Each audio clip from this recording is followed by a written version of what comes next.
अस्सलाम वालेकुम students, I hope you are fine.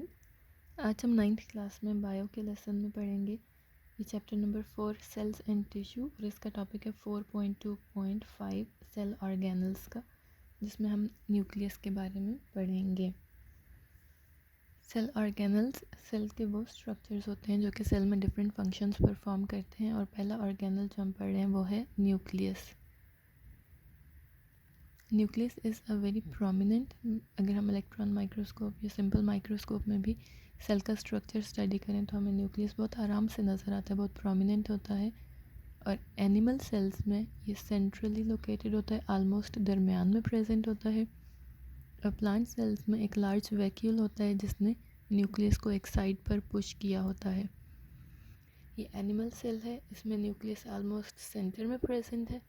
और ये प्लांट सेल है जिसके अंदर ये एक लार्ज वैक्यूल है, जिसकी वजह से न्यूक्लियस एक साइड पर पुश हो जाता है, एक साइड पे प्रेजेंट होता है। जब हम न्यूक्लियस का स्ट्रक्चर देखते हैं तो उसमें हमने दो चीज़ें याद रखनी है, एक न्यूक्लियर एनवेलप और दूसरा न्यूक्लियोप्लाज्म। न्यूक्लियर एनवेलप के बारे में पहले पढ़ते हैं कि ये क्या होता है। ये न्यूक्लियस है।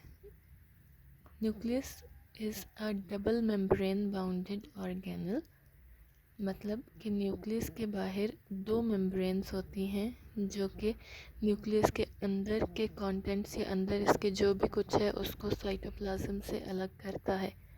ये दोनों मेम्ब्रेन्स मिलाकर न्यूक्लियर एनवेलप कहलाती हैं।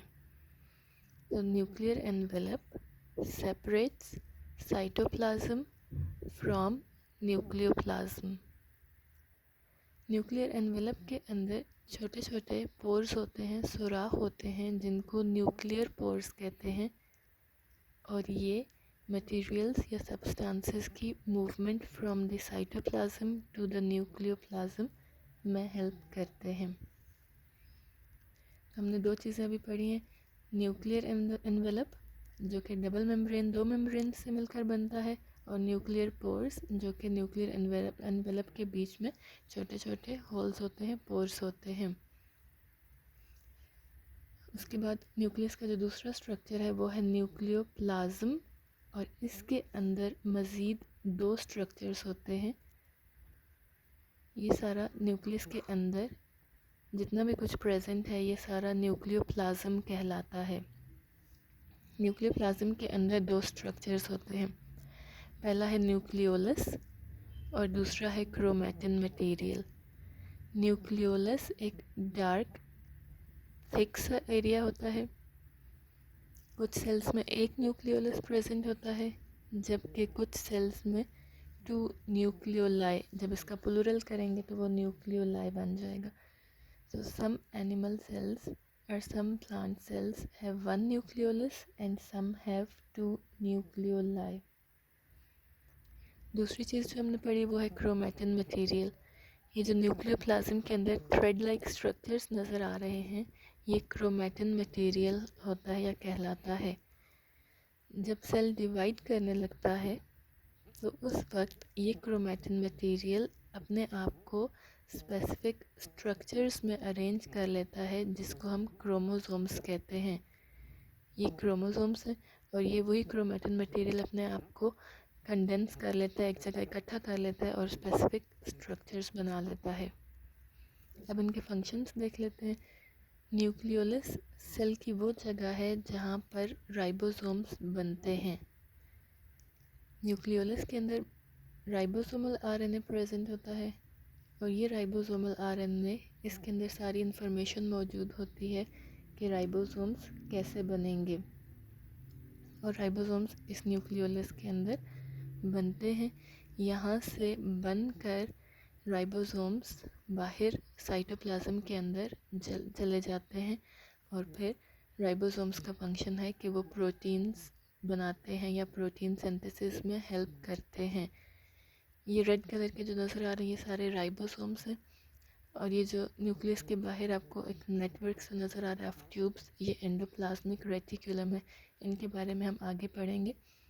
ये एंडोप्लाज्मिक रेटिकुलम के ऊपर राइबोसोम्स अटैच्ड हैं, और ये राइबोसोम्स इस न्यूक्लियोलस में बने थे और यहाँ से फिर बाहर न्यूक्लियर पोर्स के ज़रिए से साइटोप्लाज्म में चले जाते हैं। दूसरा हमने क्रोमैटिन मटेरियल पढ़ा था। इसका फंक्शन ये है कि जब ये अपने आप को क्रोमोसोम्स में अरेंज कर लेता है ड्यूरिंग सेल डिवीजन, तो जब सेल डिवाइड करता है chromosomes they are made up of DNA and proteins, और उन प्रोटीन्स का नाम हिस्टोन्स होता है।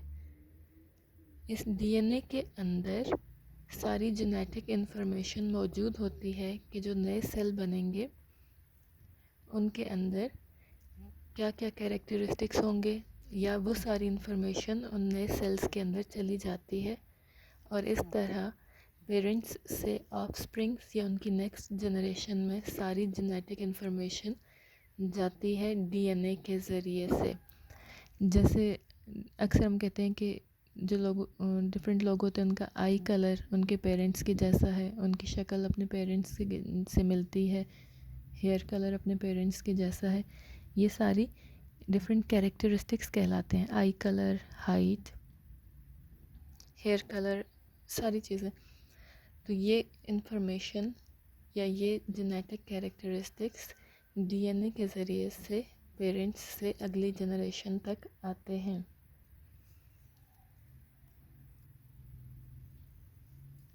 अच्छा, उसके बाद है कि ये सारा हम यूकैरियोट्स के बारे में पढ़ रहे थे या यूकैरियोटिक सेल्स के बारे में पढ़ रहे थे, जबकि प्रोकैरियोटिक सेल, ये एक प्रोकैरियोटिक सेल है।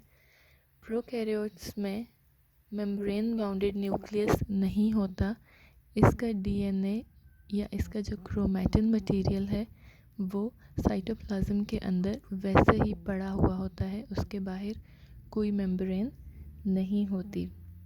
और इसके क्रोमोसोम के ये क्रोमैटिन मटेरियल भी जब सेल डिवाइड करने लगता है तो क्रोमोसोम में अपने आप को अरेंज कर लेता है, और इसके अंदर प्रोटीन्स नहीं होती, ये सिर्फ डीएनए का बना हुआ होता है। ये था हमारा आज का न्यूक्लियस का टॉपिक। आई होप आपको समझ में आ गया होगा। हमारा नेक्स्ट टॉपिक राइबोसोम्स, जो हम नेक्स्ट वीडियो में डिस्कस करेंगे। थैंक यू एंड अल्लाह हाफिज़।